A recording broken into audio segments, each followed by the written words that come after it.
हिंदू भूमे सुरक्षार्थ केशवेन विनिर्मितम् यं संघपोषितं येन गुरुं तं प्रणमाम्यहम्।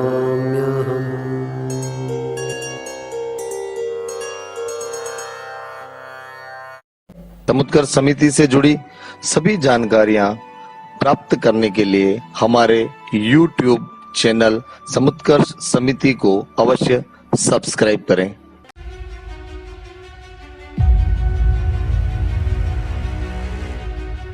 तब उनको एक ख्याल आया कि अगर 24 घंटे बाद में 12 घंटे बाद में मैं देख रहा हूं तो मेरे मन में परिवर्तन आया तो थोड़ा रुकता हूं मैं, क्या और कुछ परिवर्तन आता है? वो 7 दिन तक 7 पत्र लिखता रहा और 7वां पत्र उसने क्या लिखा? आई एम वेरी सॉरी, मैं क्षमा चाहता हूं। जो बनाया गया वो नष्ट होगा ही होगा। इसलिए जो शाश्वत है परमात्मा, उसमें अपना चित्त केंद्रित हो सकता है क्या? आदमी हमेशा प्रतिक्रिया में जीता है। उसकी चेतना के 2 स्तर है। एक प्रतिक्रिया जनित चेतना है, उसको वो सोचता है मैं जाग गया हूं, और वो हमेशा प्रतिक्रिया में ही जीता है। मैं करता हूं, मैं भोगता हूं, नहीं, मैं साक्षी हूं, मैं देख रहा हूं मेरे शरीर का ऑपरेशन हो रहा है। मैं कौन? आत्मा। मैं शरीर से अलग हूं। माने इस प्रकार का जीवन जीने वाले अभी अभी हुए हैं ये लोग। 1973 में श्री गुरु जी का स्वर्गवास हुआ है। विवेकानंद जी ने कहा ना, तुम्हारी किक जितनी ऊंची जाएगी तुम परमात्मा को उतना जल्दी प्राप्त कर लोगे।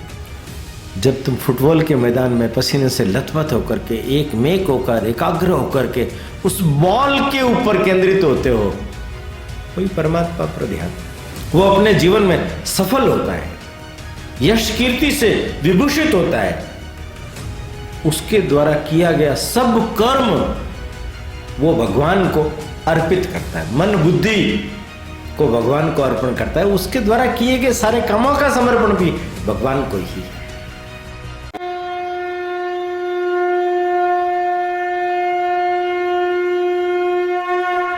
आज हमारे बीच में हमारे जो मुख्य उद्बोधनकर्ता हैं, हमारे प्रेरक, हमारे पथ प्रदर्शक,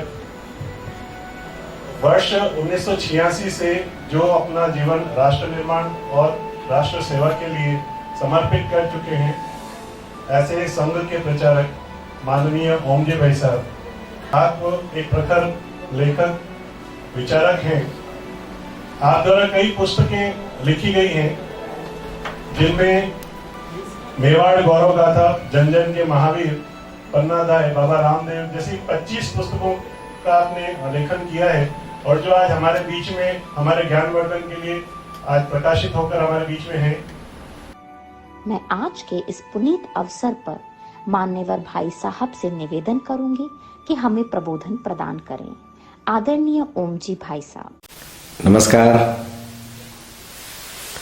समुत्कर्ष व्याख्यान श्रृंखला यतो धर्मस् ततो जय में आप सब लोगों का हार्दिक स्वागत। श्रीमद् भगवद गीता,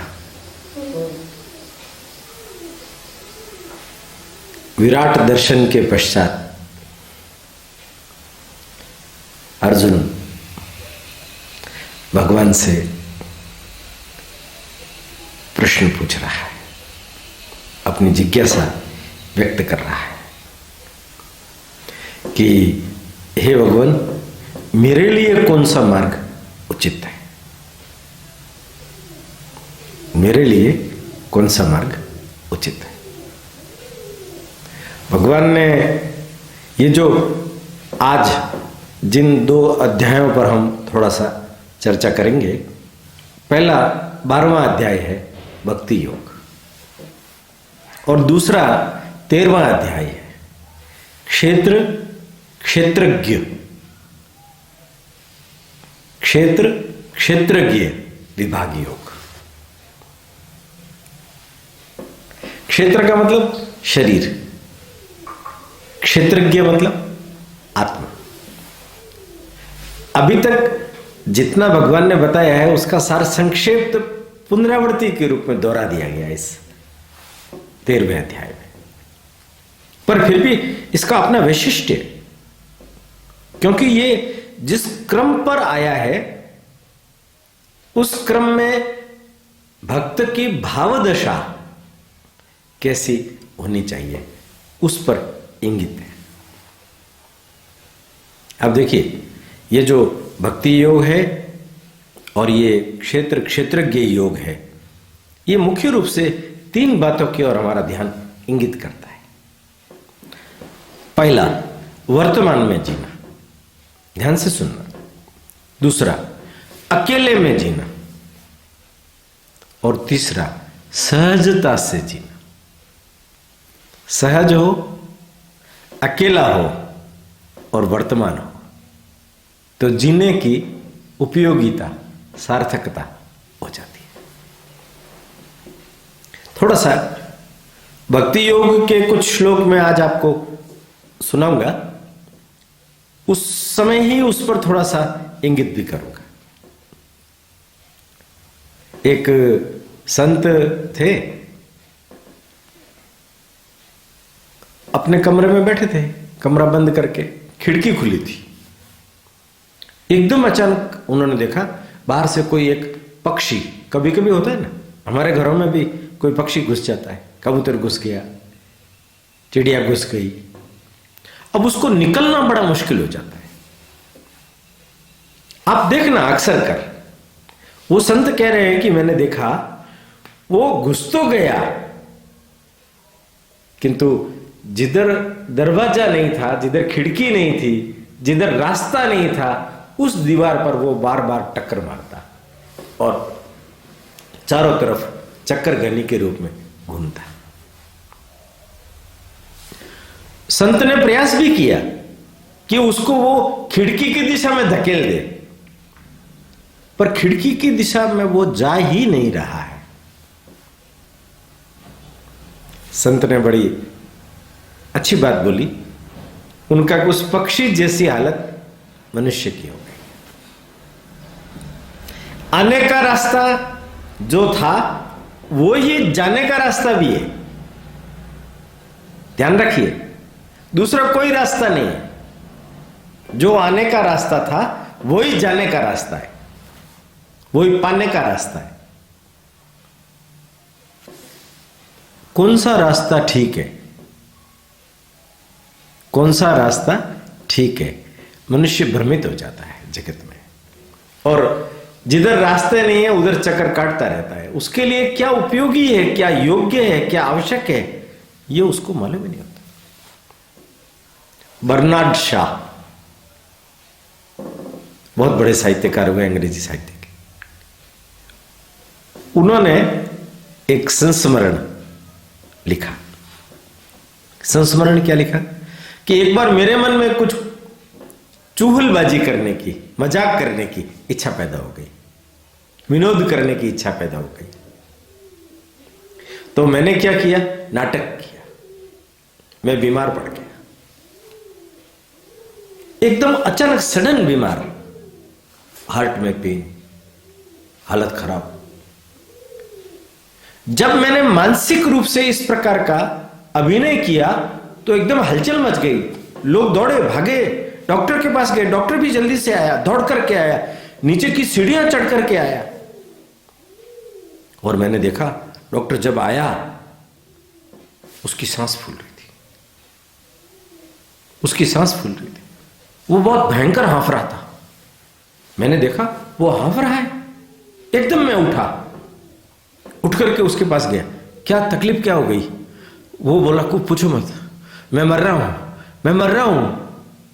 बड़ी मुश्किल से उसको संभाला और उसको कहा तुम व्यायाम नहीं करते हो ना, इसलिए 4 सीढ़ी चढ़ करके ऊपर आने में तुम्हारा सांस फूल गया।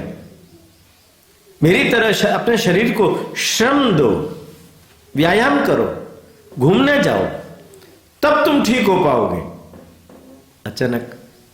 अचानक वो जो डॉक्टर था वो जोर से हंस पड़ा। बर्नार्ड साहब ने कहा क्या हुआ? उनका जैसे आप नाटक कर रहे थे ना, ऐसे मैं भी नाटक कर रहा था। मैं नाटक कर रहा था। हाँ, आपके नाटक को उजागर करने के लिए मैंने ये नया नाटक किया। आपके नाटक को उजागर करने के लिए मैंने ये नया नाटक किया। बर्नार्ड शॉ ने कहा कि ऐसा डॉक्टर मैंने अपनी जिंदगी में पहली बार देखा जो मरीज की नब्ज पर हाथ रखने से पहले मरीज का मन भाप लेता है। अर्जुन जैसे मरीज के लिए श्री कृष्ण जैसे डॉक्टर उपयुक्त होते हैं। वही उसको बता सकते हैं कि तुम्हारे लिए यथेष्ट योग रास्ता क्या है, तुम साकार को भजो या निराकार को। पर तुम्हारे लिए निराकार ये ज्ञान जगत के लोगों के लिए है और साकार ये भक्ति जगत के लोगों के लिए है। आप देखिए, भगवान ने सारे योग बताए, भगवान ने सारे योग बताए। ध्यान भी करने के लिए ध्यान योग भी बोला, राज योग भी बोला, भक्ति योग भी बोला, ज्ञान योग भी बोला। ये तरह तरह की चीजें इसलिए बोली, वो उसका मन टटोल रहे हैं, वो उसको अपने लेवल पर, धरातल पर, अपने तल पर लेके आ रहे हैं। इसलिए वो अर्जुन को क्या कह रहे हैं, तुम्हारे लिए प्रेम योग उचित है। मैं थोड़ा सा एक बात की ओर संकेत करूं। गीता पर जितनी टीकाएं लिखी गई है उनमें अगर आप देखेंगे तो ये विभाजन दिखेगा आपको। जैसे शंकराचार्य, उन्होंने ज्ञान के महत्व को ही अधिक प्रतिपादित किया है गीता के माध्यम से। रामानुज, उन्होंने भक्ति के मार्ग को। बाल गंगाधर तिलक, लोकमान्य तिलक, उन्होंने कर्म रहस्य को उजागर किया। माने जिसका फोकस जिस विषय पर अधिक है, जिसकी प्रकृति जिस पर अधिक है, जो जिस माध्यम से भगवान को प्राप्त कर सकता है, उसने अपने लेवल को उसके अंदर विकसित किया। खुद भी समझा, दूसरों को भी समझाया। गीता तो वही है, ध्यान रखिए, गीता कहीं नहीं गई है। गीता के सारे शब्द वही हैं, सारे भाव वही हैं, पर व्यक्ति समझता वही है जो उसकी प्रकृति होती है। भक्ति योग भगवान कह रहे हैं अर्जुन को कि तुम्हारे लिए आवश्यक जो है वो क्या है, भक्ति योग। अब भक्ति योग, तीन बातों को ध्यान में कीजिए आप। भक्ति योग में बुद्धि का कोई काम नहीं है, हृदय का काम है। अगर आपके पास हृदय है, भाव है, तो आप भक्ति योग में भगवान को प्राप्त कर सकते हैं। वैसे तो भक्ति योग किसी भी मार्ग पर चलने वाला व्यक्ति हो उसके लिए अत्यंत ही आवश्यक है, क्योंकि भगवान ने इसमें भक्त कौन है और वो भक्त जो भगवान को अधिक प्रिय है वो कौन है, इसके बारे में विवरण वर्णन दिया है। आप देखिए, हृदय चाहिए। दूसरा, हमारे यहां शास्त्रों में पुरुष चित्त और स्त्री चित्त दोनों चित्तों का विश्लेषण अलग अलग ढंग से किया गया है। पुरुष चित्त जो है ना, वो आक्रामक है, वो हमेशा आक्रमण की मुद्रा में रहता है। आप अधिकांश पुरुषों से मिलकर के देख लीजिए, 90% से ज्यादा लोग आक्रामक होंगे, 10% लोग होंगे जिनमें कुछ स्त्रीणता होगी। क्यों चाहिए स्त्रीणता? स्त्रीणता के बिना भक्ति नहीं फलीभूत होती। भक्ति के लिए ग्राहक चित्त चाहिए, समर्पण का भाव चाहिए। बिना भगवान के प्रति समर्पण किए भक्ति, मीरा के अंदर थी ना भक्ति, कैसे जागृत हुई? बिना समर्पण के, समर्पण से जागृत होती है। जितने भक्त है, भक्तमाल चरित्र ग्रंथ बना हुआ है, आप उनमें भक्तों को देखिए, भगवान के प्रति अनन्यतम प्रीति, प्रेम, भक्ति, इसलिए वो उस भक्ति योग को साध गए और भगवान को पा लिया। एक शांत चित्त चाहिए, बेचैन नहीं चाहिए। मनुष्य हमेशा ही बेचैन है, हर समय आप देखो, आप बेचैनी में ही रहेगा वो, उसकी सारी बातों का आधार बेचैन है। शांत चित्त हुए बिना भक्ति योग नहीं साधा जा सकता। थोड़ा सा ध्यान रखने की जरूरत है, थोड़ा सा ध्यान रखने की जरूरत है। एक साधु के पास में एक सम्राट आया, राजा, और आकर के उसने कहा कि मैं कुछ साधना करना चाहता हूं, ध्यान करना चाहता हूं, ईश्वर को प्राप्त करना चाहता हूं। उनका कि तो ऐसा करो, तुम ध्यान करो। ध्यान करो, कैसे करो? ध्यान अध्यात्म क्या है? गुरु ने कहा अध्यात्म कुछ नहीं है, रुकना मत बस। तो अध्यात्म का मतलब है आगे और आगे और आगे, जहां ठहरने का मन हो उससे भी आगे जाते जाना, तुम पहुंच जाओगे। वो बैठा ध्यान करने लगा, नहीं सदा उसे। 2-3 दिन उसने अभ्यास किया। फिर सम्राट ने कहा साधु को कि नहीं बैठ रहा। उन्होंने कहा कुछ दिक्कत आ रही। उनका दिक्कत ये आ रही है कि मेरे पास एक हीरा है, निकाल के दिखाया, पास में रखता था। इस हीरे के प्रति मेरा मन इतना अधिक ग्रसित हो गया है, मैं मोहग्रस्त हो गया हूं हीरे के प्रति, इसलिए बार बार मुझे हीरा ही दिखाई दे रहा है।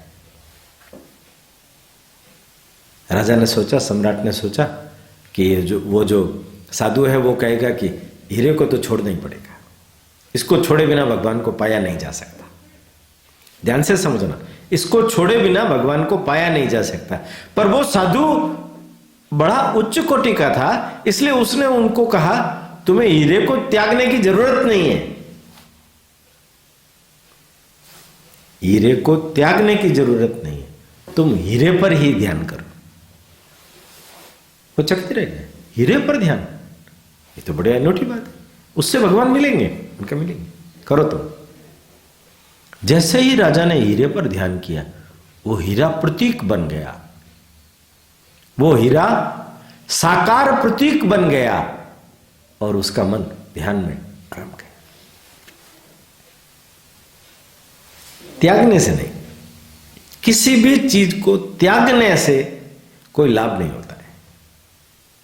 भगवान ये बता रहे हैं कि उपरति कैसे उठती है। तो उपरति उठती है कि शरीर का ध्यान रहता है कि आत्मा का ध्यान रहता है, शरीर का ध्यान रहता है कि परमात्मा का ध्यान रहता है। परमात्मा के ध्यान में शरीर लग जाए। शरीर किस में लगा रहता है? क्षणभंगुर चीजों में। शरीर क्षणभंगुर चीजों में लगा रहता है। शरीर को शाश्वत, मनुष्य को शाश्वत, उसकी अभिलाषा तो है, इसलिए घर बनाता है शाश्वत। जो ऐसी चीजें बनाता है, जो बनाएगा ना वो तो टूटेगा, जो बनाया गया वो नष्ट होगा ही होगा। इसलिए जो शाश्वत है परमात्मा, उसमें अपना चित्त केंद्रित हो सकता है क्या? उसमें अपना चित्त केंद्रित हो सकता है क्या? मनुष्य का चित्त चंचल जाता है, तरह तरह की बातें करता है, तरह तरह की चीजें सोचता है, तरह तरह के विचार सोचता है। पर अपने मन को साधना, अपने चित्त को साधना, अपने अनुकूल बातें हमेशा ही मन करेगा। देखिए आप, 2 बड़े अच्छे शब्द हैं, जस्टिफाई और सर्टिफाई। अक्सर कर मनुष्य अपने मन को, अपने विचारों को, अपनी बुद्धि को जस्टिफाई करता है, सर्टिफाई करता है। मैं जो सोच रहा हूं वो ठीक है, मैं जो सोच रहा हूं वो सही है। एक बड़ी अच्छी घटना सुनाता हूं आपको। हमारे एक मित्र हैं, उनका नाम है झंडू मारवाड़ी। मारवाड़ के हैं इसलिए झंडू मारवाड़ी। एक दिन उन्होंने अपने बेटे को कहा कि देख बेटा, मैं इस गांव का बड़ा सेठ हूं और तुम्हें इस गांव के बड़े सेठ दूसरे, उनकी लड़की से मैंने रिश्ता तय कर दिया है और तुम्हें शादी करनी है। वो लड़का घबराया, क्योंकि उसने सुन रखा था उस सेठ की जो लड़की है वो अत्यंत ही अधिक गुणों से विभूषित है। काला रंग है उसका, बेडोल शरीर है उसका, गुण किसी भी प्रकार के नहीं है, हकलाती है, तुतलाती है, बहरी है, दिखाई कम देता है, इन सब गुणों से परिपूर्ण है वो। इसलिए उसके साथ विवाह, घबरा गया ये। चंडू मारवाड़ी का तो एम स्पष्ट था कि विवाह उसके साथ नहीं है, विवाह धन संपत्ति के साथ है, विवाह धन संपत्ति के साथ है, विवाह नौकरी के साथ है, विवाह बड़े मकान के साथ है। कौन व्यक्ति को व्यक्ति मान करके शादी करता है? कोई नहीं करता। हर एक व्यक्ति अपने जीवन में इन चीजों को महत्व नहीं देता। तो लड़का थोड़ा सा पिता से डरता था, फिर भी हिम्मत करके बोला, किंतु पिताजी वो हकलाती है, तुतलाती है। तो उनका ये तो बहुत अच्छी बात है ना, वो हकलाती है, तुतलाती है तो बोल नहीं पाएगी, तुम्हारे सामने शांत बनी रहेगी, तो ये तुम्हारे लिए हितकारी चीज है ना। पर वो सुनती भी कम है। अरे तो और अच्छा है ना, तुम चाहो जो बोलो, वो सुनती ही नहीं, तो तुम्हारे लिए तो क्लेश खत्म हो गया ना। वो बोलती नहीं है, वो सुनती नहीं है, तुम्हारा ग्रह क्लेश खत्म। इसने कहा कि अब क्या करें, पिताजी तो हर चीज का उत्तर दे रहे हैं, बहरी है, सुनती नहीं है, बोलने में तुतलाती है, उसको दिखता भी तो नहीं है ना, तो तुम जो चाहो करो ना, अच्छा हो गया ना। पत्नी को नहीं दिखना चाहिए, तुम जो करो, मन में आए जो करो, ये तुम्हारे पक्ष की बात है। अंत में उसने कहा ये सब तो ठीक है, पर एक बड़ी बात और है कि वो मेरे से 20 साल बड़ी है। और चंडू मारवाड़ी को क्रोध आ गया, गुस्से में आकर के उसने कहा तुम एक छोटी सी बात के लिए इतने बड़े अमूल्य वरदान को, प्रस्ताव को ठुकरा रहे हो। केवल वो तुमसे 20 साल पहले पैदा क्या हो गई, तुम इस बात को प्रतिष्ठा का प्रश्न बना रहे हो। ये कौन सी बात हुई? इतनी बात से तुम नाहक परेशान हो, हां कर लो। मनुष्य अपने मन के अनुकूल सब प्रकार के तर्क ढूंढ लेता है, तो फिर उसको वो नहीं मिलता जो उसको मिलना चाहिए, जिसका वो हकदार है। ये जो प्रेम की बात है, ये जो भक्ति की बात है, इसके अंदर समर्पण जरूरी है, मन शांत जरूरी है, हृदय से जरूरी है। अगर ये सब चीजें नहीं होगी, मन सधेगा नहीं। और मन को साधने के लिए गीताकार ने बहुत अच्छे भाष्य दिए। आप ध्यान से समझिए, मैं आपको भगवत गीता के वो श्लोक जो भगवान ने अर्जुन के लिए बोल करके बताए, आप ध्यान से समझिए। वो कहते हैं निर्ममो निरंकार सम दुख सुख क्षमे। क्षमावान भी चाहिए, दुख और सुख उसमें समान चाहिए। निर्ममो, ममता नहीं चाहिए किसी भी चीज में। निरंकार, अहंकार भी नहीं चाहिए। आप देखिए, अहंकार जो है ना, वो ऐसा कीड़ा है, आपके पैर में कभी चोट लग गई हो तो देखना आप उस चोट पर अक्सर और चोट लगती है। अहंकार हमेशा घाव देता है, घाव को हरा नहीं होने देता, भरने नहीं देता। संतुष्ट सततम योगी यथात्मा दृढ़ निश्चय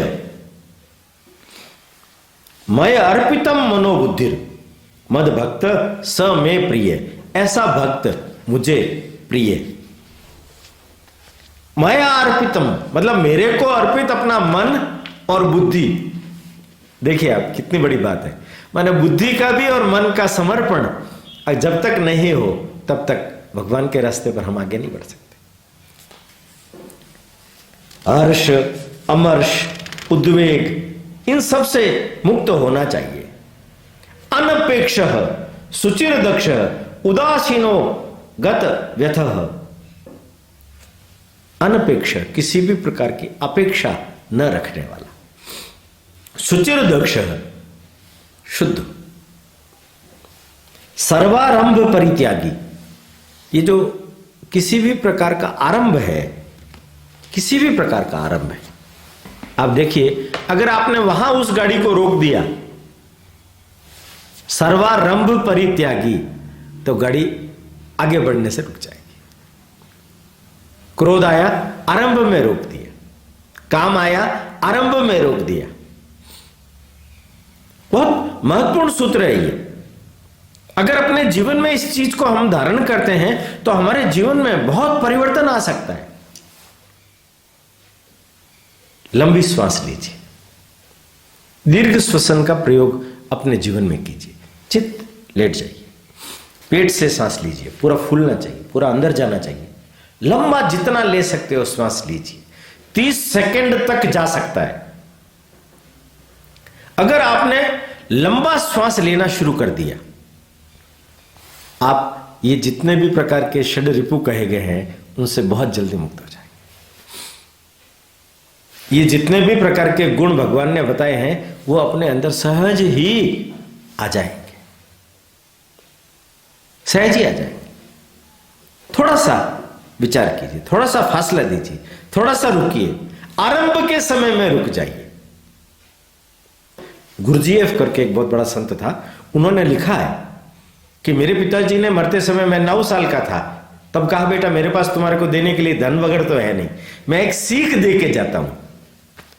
क्या सीख दी उन्होंने? उन्होंने कहा किसी भी प्रकार का जवाब देने से पहले 24 घंटे रुक जा। उस समय तो मुझे ये बात समझ में नहीं आई, पर आज मैं सोचता हूं तो वो मेरे लिए जीवन में वरदान बन गई। 24 घंटे का फासला बहुत बड़ा होता है। आदमी हमेशा प्रतिक्रिया में जीता है। उसकी चेतना के 2 स्तर है, एक प्रतिक्रिया जनित चेतना है, उसको वो सोचता है मैं जाग गया हूं, और वो हमेशा प्रतिक्रिया में ही जीता है। अक्सर देखना, प्रतिक्रिया में जीना आपके जीवन का जीना नहीं है, ये जीवन का मरण है। सहज अंतर का प्रवाह फूटेगा। वो चेतना जब जागृत होगी तब आत्मबोध होगा, तब परमात्मा बोध होगा। इसलिए फासला चाहिए, प्रतिक्रिया में नहीं। रुक जाओ, ठहर जाओ, थोड़ा सा रुको, थोड़ा सा सोचो, लंबी सांस लेना शुरू कर दो, आपका चित्त बदल जाएगा। डेल कार्नेगी ने एक बड़ा अच्छा संस्मरण लिखा है। अमेरिका के अंदर लिंकन पर उन्होंने कोई रेडियो वार्ता बोली थी, उसमें उन्होंने अब्राहम लिंकन की आलोचना कर दी। तो उनके पास एक पत्र आया, एक महिला ने पत्र लिखा, और उस पत्र में उनको लिखा कि जब आप लिंकन के बारे में जानते ही नहीं हो तो उसके बारे में अनर्गल बातें बोलने की क्या जरूरत है। और बड़ा विष भरा पत्र था। उनको उन्होंने कहा कि आज के बाद में कभी आप रेडियो वार्ता करना मत, आपने लिंकन का अपमान किया है। उन्होंने पत्र को पढ़ा, पढ़ते ही उनके मन में भी आया कि ये मैंने क्या लिख दिया भाई, ये मैंने क्या लिख दिया। जो मन में आए जो लिखे जा रही है। हाथों हाथ पत्र लिखा, और उस पत्र में उन्होंने उसी के अनुरूप विष भरा पत्र त्वरित वेग में, क्रोध में भरकर लिख दिया। नौकर को कह दिया पोस्ट कर देना। दूसरे दिन सुबह जब वो डाइनिंग टेबल पर बैठा तो देखा वो पत्र वहीं पड़ा था। उसने कहा तुमने डाला नहीं? कि मैं भूल गया, आज डाल दूंगा। उसने उस पत्र को उठा करके देखा, एक बार पढ़ा तो उसको लगा कि यार ये थोड़ा ज्यादा हो गया, उसने इतना लिखा है पर मुझे ऐसा नहीं लिखना चाहिए। तो उन्होंने एक दूसरा पत्र लिया और उसको थोड़ा सा माइल्ड करके लिखा तब उनको एक ख्याल आया कि अगर 24 घंटे बाद में 12 घंटे बाद में मैं देख रहा हूं तो मेरे मन में परिवर्तन आया, तो थोड़ा रुकता हूं मैं, क्या और कुछ परिवर्तन आता है? वो 7 दिन तक 7 पत्र लिखता रहा और 7वां पत्र उसने क्या लिखा? आई एम वेरी सॉरी, मैं क्षमा चाहता हूं, आगे से मैं ध्यान रखूंगा। वो महिला मिलने के लिए आई और कहते हैं डेल कार्नेगी कि बाद में मेरी वो मित्र हो गई। वो कहते हैं 7 दिन ठहर जाओ, 24 घंटे ठहर जाओ। ये सब लोग हमारे भारतीय चिंतन को समझने जानने वाले नहीं हैं, इसलिए हमारे यहां पहले से ही श्वास को नियंत्रित करते हुए अपने मन को नियंत्रित करने की, बुद्धि को नियंत्रित करने की कला सिखाई गई, जिसको ध्यान योग कहा गया। सारा हमारा शास्त्र अनुभवजनित है, सैद्धांतिक नहीं है, प्रैक्टिकली अनुभवजनित। जितना कुछ भी लिखा गया है सब अनुभव से लिखा गया, सब अनुभव से लिखा गया। आगे वो लिखते हैं, बहुत ही अच्छी चीजें इसके अंदर उन्होंने लिखी है। शुभाशुभ परित्यागी, शुभ और अशुभ फल उसका भी परित्याग करने के लिए लिखा है। माने किसी के साथ पार्टी बनकर के रहने की जरूरत नहीं है। शुभ है तो ग्रहण कर रहे हैं, अशुभ है तो ग्रहण ही नहीं कर रहे। मन के अनुकूल है तो स्वीकार्य, मन के प्रतिकूल है तो त्याज्य। अपने आप को अलग करने के लिए भगवान कह रहे हैं, देखो साक्षी भाव से अपने जीवन को जिए। देखिए बहुत ही सुंदर आगे के 2 श्लोक। सम शत्रुच मित्र च तथा माना अपमान। मान और अपमान में तो व्यक्ति रहता है, सम रह सकता है। मान में तो खुश हो जाता है, अपमान में नाराज हो जाता है, बुझ जाता है। मित्र के साथ में समान रहना सरल है, शत्रु के साथ माने शत्रु और मित्र को एक समान मानना, यह द्वैत पर टिका हुआ संसार है। इसलिए भगवान ने जानबूझ करके शब्द द्वैतवादी शब्दों का ही उपयोग किया है। शीतोष्ण सुख दुखेशु, शीत और उष्ण, सुख और दुख। सम संग विवर्जित, उसके साथ में संग स्पर्श नहीं होना चाहिए, वो आपको स्पर्श नहीं करने चाहिए। और तुल्य निंदा स्तुति, निंदा कोई करे तो, स्तुति करे तो अच्छा लगता है, निंदा कोई करे तो निंदक निहरे राखिए आंगन कुटी छवाए, कबीरदास जी बोलते हैं।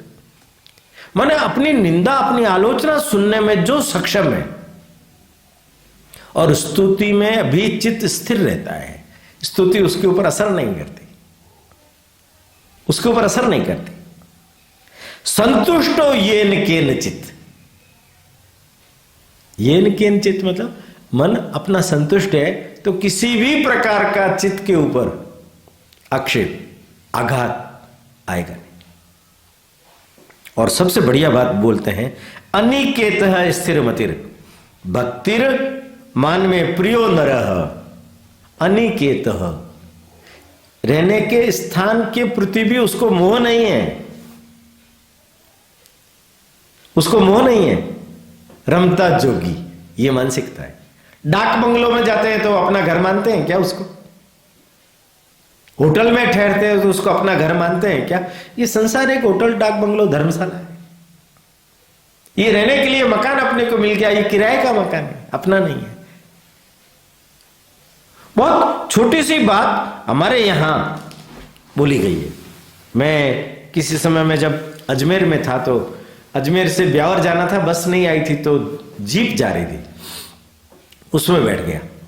तो जीप में जो पैसे ले रहा था वो गाड़ी भी चला रहा था। तो मैंने सोचा कि ये रखा हुआ है कि इसकी खुद की गाड़ी है।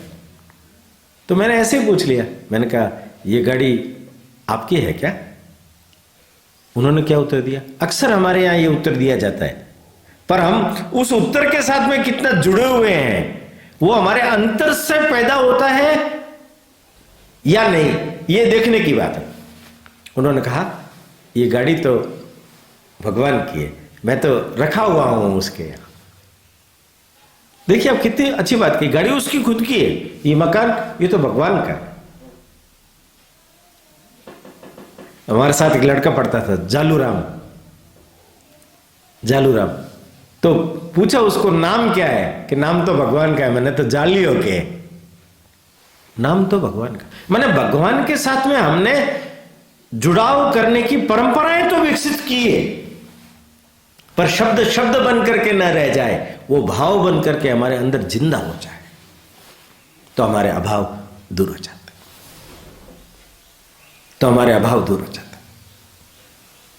ये जो भक्ति योग है, ये भक्ति योग यही है कि विविध प्रकार के द्वैत के बीच में चित्त की स्थिरता।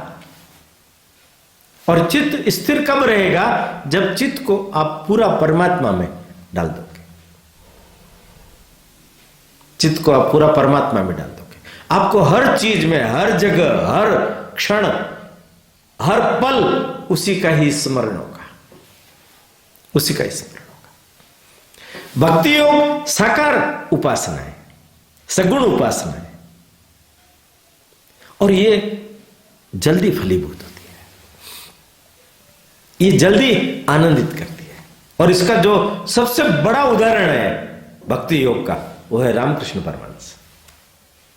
उन्होंने सब मार्गों के ऊपर चल करके, उसकी साधना करके यह निष्कर्ष निकाला, सभी मार्गों से भजने पर भी उस परमपिता परमेश्वर को पाया जा सकता है। उनकी साधनाएं अगर आप देखेंगे, ईसाई और मुस्लिम साधनाएं भी की उन्होंने। सखी संप्रदाय की साधना करते समय उनका शरीर स्त्रैण हो गया था, मासिक धर्म भी होता था। सब प्रकार की उपासनाएं कर ली। ज्ञान, तोतापुरी जी महाराज ने ज्ञान की उपासना करवाई, ज्ञान, भक्ति, सब प्रकार का उन्होंने किया। परंतु सबसे महत्व की बात जो उन्होंने अपने जीवन में धारण की, वो भक्ति की, खुद के लिए भक्ति योग। जगदम्बा की कैसे पूजा करते थे, रोते थे, जिद करते थे, खाओ, खिलाते थे। इतना सब कुछ करने के बाद में भी कभी उन्होंने मां से, उनको जब कैंसर हो गया तो अपना कैंसर ठीक करने के लिए नहीं मांगा, भोगा उसको, भोगा उसको। ये 13वें अध्याय में भगवान कहते हैं भोगना है, भागना नहीं है। 13वें अध्याय में भगवान कहते हैं भोगना है, भागना नहीं, पलायन नहीं, निर्धारणा, निर्विचार। ये 13वें अध्याय के अंदर भगवान ने अनेक चीजों की ओर हमारा ध्यान केंद्रित किया है। हम अपना आत्म विकास कैसे करें, स्वयं हम अपना जीवन कैसे निर्मित करें, निर्धारणा। आप अक्सर देखिए, आपका हर एक बात पर धारणा है, आपकी हर एक बात पर विचार है, हर एक बात पर। आप एक पक्ष में हैं, आप निष्पक्ष नहीं है। दोनों पक्षों को दूर रह करके देखने की, समझने की कला अगर हमारे अंदर विकसित हो गई, उसको कहते हैं निर्धारणा। धारणा नहीं, आप हर एक व्यक्ति के बारे में धारणा बनाते हो, हर एक परिस्थिति के बारे में धारणा बनाते हो, पहले से ही धारणा, ये तो बिल्कुल निकृष्ट कोटि का आदमी, ये बिल्कुल बेकार, ये बिल्कुल वैसा, ये बिल्कुल वैसा। हर बात के बारे में हमारी मानसिकता धारणा में जीती है। तो धारणा के कारण से आप उसका प्रभाव अनुभव करते हो। धारणा के कारण अपने मन में प्रभाव होगा। आप अच्छी धारणा बना के चलोगे, सकारात्मक दृष्टिकोण रखोगे, तो आपको सुख मिलेगा, आनंद आएगा, खुशी मिलेगी। अन्यथा आपका मन कुंठित होगा, आप क्षोभ से भर जाओगे, वो आपको पीड़ा देगा, वो आपको पीड़ा देगा। मेहर बाबा करके अपने यहां एक हुए हैं, वो अमेरिका गए थे, अमेरिका के अंदर एक ऐसा व्यक्ति था कि वो सामने बैठ जाता, किसी भी व्यक्ति के आंख बंद कर लेता, वो व्यक्ति क्या सोच रहा है वो बता देता। तो मेहर बाबा के सामने भी उसको लाया गया। थोड़ी देर बाद वो व्यक्ति पसीने पसीने हो गया। ये व्यक्ति कुछ भी नहीं सोच रहा, इसके मन में एक भी विचार नहीं है। ऐसा कैसे हो सकता है? पहला व्यक्ति देख रहा हूं जो निर्विचार अवस्था के अंदर जी रहा है। आप देखिए, एक भी क्षण निर्विचार हो सकता है क्या? नहीं होता। चलता रहता है, चलता रहता है। सपना किस लिए आता है? वो चलता रहता है। नींद आती नहीं है। नींद में हम कहां होते हैं? वैसे नींद में ही होते हैं, पर नींद में होते नहीं, स्वप्न में होते हैं, जागृत होते हैं। योगियों के लिए कहते हैं कि वो रात में जगते हैं। इंसान रात में भी सोता है, दिन में भी सोता है, पर सोता कहां है? खोता ही खोता है, होता कुछ नहीं। शरीर क्षेत्र, आत्मा क्षेत्रज्ञ। शरीर और आत्मा दोनों पृथक पृथक है, अलग अलग है। यह साक्षी भाव अपने अंदर पैदा होना, उसके लिए ये चीजें हैं। निर्धारणा, निर्विचार, शरीर का बोध। आप देखिए, बड़ी अच्छी बात मैं आपको बताता हूं कि विज्ञान ने इतनी अधिक प्रगति कर ली शरीर के सुख के लिए। सारा क्षेत्र विज्ञान का वो है। हालांकि धर्म और विज्ञान अलग अलग नहीं है। धर्म और विज्ञान एक ही। धर्म की प्रयोगशाला अंदर है, विज्ञान की प्रयोगशाला बाहर है। सिद्ध वहां भी किया जाता है, सिद्ध यहां भी किया जाता है। बिना सिद्ध किए इस मार्ग पर चलना, धर्म के मार्ग पर चलना कठिन है। इसलिए यह बहुत जबरदस्त सूत्र भगवान ने अर्जुन को दिया है। अर्जुन तो हम सबका प्रतीक है। अर्जुन तो हम सबका प्रतीक है। अर्जुन का मन माने हम सबका मन। भगवान बता रहे हैं कि तुम क्षेत्र के प्रति सजग मत रहो, क्षेत्रज्ञ परमात्मा के प्रति सजग रहो। उसका तुम निरंतर चिंतन करो, उसका तुम निरंतर विचार करो। अगर तुम उनका विचार करोगे तो तुम परमात्मामय हो जाओगे। जैसे मछली होती है ना, वो सागर के अंदर है, तालाब के अंदर है, तो जल उसके चारों तरफ है। हर पल वो जल के अंदर है। हर पल परमात्मा के अंदर जीव निवास कर सकता है क्या? निरंतर अभ्यास चाहिए। अभ्यास नहीं कर सकते हो, ध्यान करो। ध्यान नहीं कर सकते हो, श्रम करो, कर्म करो। भगवान आगे से आगे एक एक चीज की तरफ बढ़ाते हैं। श्रम की साधना भी बहुत बड़ी साधना है। नित्य व्यायाम करते हैं क्या? यह भी शरीर को साधने के लिए बहुत उत्तम विधि। फुटबॉल खेल करके आओ, विवेकानंद जी ने कहा ना, तुम्हारी किक जितनी ऊंची जाएगी तुम परमात्मा को उतना जल्दी प्राप्त कर लोगे। इसका अर्थ क्या है? जब तुम फुटबॉल के मैदान में पसीने से लथपथ होकर के एकमेक होकर एकाग्र होकर के उस बॉल के ऊपर केंद्रित होते हो, वही परमात्मा पर ध्यान, तुम्हारा ध्यान जल्दी फलीभूत होगा। तुम जल्दी ध्यान को प्राप्त कर लोगे एकदम। इसलिए भगवान क्या कहते हैं? तुम कर्म के मार्ग पर भी ध्यान दे सकते हो। कर्म निष्काम होना चाहिए, सकाम नहीं।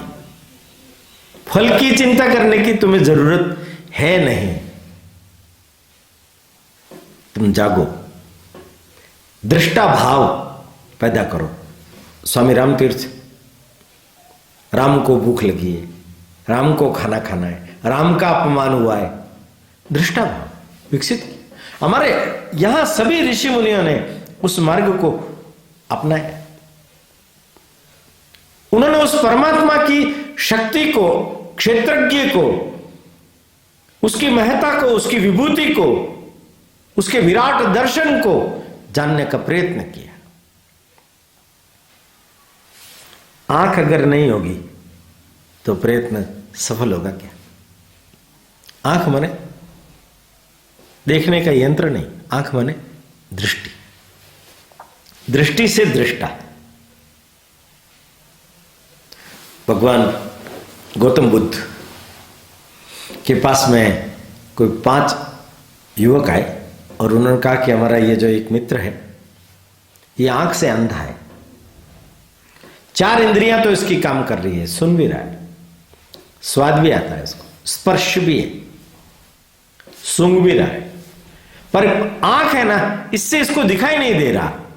हम इसको कह रहे हैं प्रकाश, प्रकाश ऐसा होता है, प्रकाश वैसा होता है, ये प्रकाश की विशेषता है, प्रकाश इस तरीके से, वो पहचान ही नहीं पा रहा। वो कह रहा तुम साबित करो, मुझे पता चलना चाहिए कि प्रकाश ऐसा होता है, और वो साबित नहीं कर पा रहे। इसलिए बुद्ध के पास लेके आए कि प्रकाश क्या है, ये आप इसे समझाओ, प्रमाणित करो। बुद्ध ने उसको देखा और कहा इसकी जो आंखें हैं वो कमजोर हो गई है, वैद्य से इलाज करवाओ, आंखें ठीक हो जाएगी, प्रकाश समझ में आ जाएगा। लेके गए वैद्य के पास, वैद्य ने उसकी आंखें ठीक कर दी थी, खराब नहीं हुई थी, और जैसे उसकी आंखें ठीक हुई और उसको प्रकाश दिख गया। आंख है तो प्रकाश है। बुद्ध के चरणों में गिर पड़ा कि आपने मुझे प्रकाश दिखा दिया। उन्होंने कहा मैंने नहीं दिखाया, आंख ने। आंख है तो प्रकाश अपने आप दिख जाएगा, माने दृष्टि, माने दृष्टा, माने साक्षी। मैं क्षेत्रज्ञ हूं, इस भाव का निरंतर चिंतन जरूरी है। आप होते हुए संसार के अंदर, संसार परिवर्तनशील है ना, इन सब घटनाओं को देखते रहो और उस शाश्वत के चरण पकड़ लो, तो आप उसमें उलझोगे नहीं, आप उसमें उलझोगे नहीं। परमात्मा यही कह रहा है कि तुम मेरे चरण पकड़ लो, तुम मेरी शरण में आ जाओ। वो भक्त मुझे प्रिय है जो भक्ति योग से सद करके तैयार हुआ है। बड़ी एक अच्छी अंतिम बात कह करके बात पूरी करता हूं। संघ के द्वितीय सरसंघ चालक माधवराव सदाशिवराव गोलवलकर गुरुजी जी ने कहते थे, उन्हें भी कैंसर हो गया था कंधे का, डॉक्टर ने कहा ऑपरेशन करना पड़ेगा। उनका करिए, तो आपको बेहोश करना पड़ेगा। उनका इसकी जरूरत नहीं, बेहोश करने की जरूरत नहीं, एनेस्थेसिया देने की जरूरत नहीं है। आप बिना एनेस्थेसिया के करिए। मुझे आप गीता दे दीजिए, मैं पढ़ता रहूंगा, मैं पढ़ता रहूंगा। आप आश्चर्य करेंगे, बिना एनेस्थेसिया के उनके कैंसर का ऑपरेशन हो गया। डॉक्टरों ने कहा क्या होगा? दर्द होगा, भाग जाएंगे, चिल्लाएंगे, कुछ भी नहीं हुआ। अत्यंत शांतता से सफल, जैसे एनेस्थेसिया देकर के ऑपरेशन किया हुआ हो वैसा ऑपरेशन हुआ। गुरुजी ने चूं तक भी नहीं किया, वो अपना ध्यान सारा पुस्तक में केंद्रित कर गए। शरीर पर से उन्होंने अपना ध्यान हटा लिया। मैं करता हूं, मैं भोगता हूं नहीं, मैं साक्षी हूं, मैं देख रहा हूं मेरे शरीर का ऑपरेशन हो रहा है। मैं कौन? आत्मा। मैं शरीर से अलग हूं। माने इस प्रकार का जीवन जीने वाले अभी अभी हुए हैं ये लोग। 1973 में श्री गुरु जी का स्वर्गवास हुआ है। अभी भी भारतवर्ष के अंदर ऐसे कितने ही लोग होंगे कि जिन्होंने अपने इस क्षेत्र को उस क्षेत्रज्ञ के शरण में डाल दिया, उसी में ही जी रहे हैं, काम कर रहे हैं संसार का सारा निष्काम भाव से। परमात्मा हमें निमित्त बना करके काम करवा रहा है उस भाव से। हम कारण नहीं है, हम करता नहीं है, हम भोगता नहीं है। क्षेत्र और क्षेत्रज्ञ तो भक्ति योग से जगा हुआ व्यक्ति क्षेत्र और क्षेत्रज्ञ को ठीक ढंग से समझकर उस परम पिता परमात्मा के लिए अपने जीवन का समर्पण करता है तो उसका जीवन धन्य हो जाता है।